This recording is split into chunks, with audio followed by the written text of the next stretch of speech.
Hi there.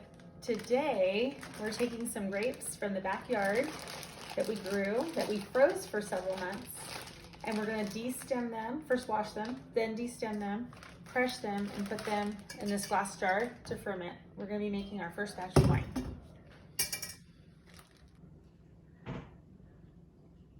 So I take the grapes and I rinse them off thoroughly and pull off the grapes, put them in to this glass jar,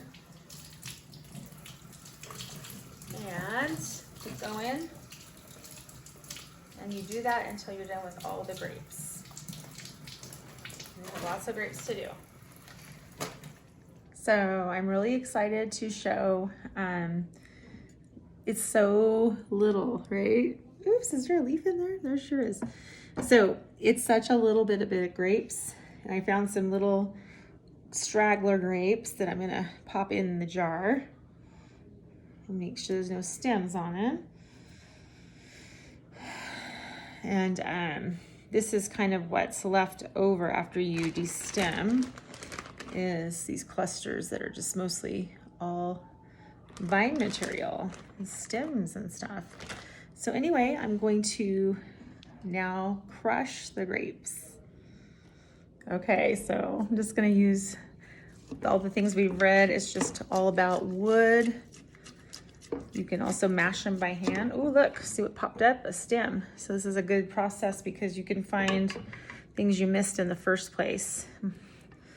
So that's a good thing. Things just pop up when you're doing this. So I'm just gonna mash, and just keep mashing until the skins break. And then what we're gonna do is we're going to let it sit for 3 to 4 days under either a paper towel that, that's on top of this jar, or a cloth. So I'm super excited. This is like our practice batch, if that makes sense. And I think it'll only probably make a quart of wine. So, and it's gonna take a couple, 3 weeks if we want to even try it at that point, but if not longer. But it has to sit for 4 days to start fermenting. So this right here, this big box, I'm gonna be opening it soon, but this is basically our winemaking kit for a larger batch. It has a lot of different tools that we've never used before, obviously. So maybe that's new and to come. So our book said to cover it with a paper towel or cloth and put a stick or a wooden spoon or a board so that it can breathe.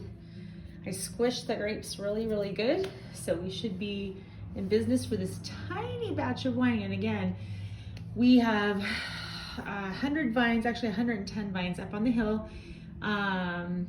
We have Cabernet, we have Cabernet here. This is from my backyard in Bakersfield.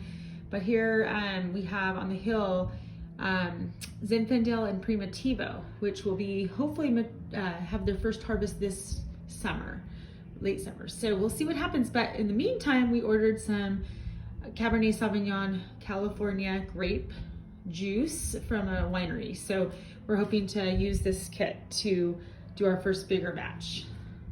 So we'll see you soon.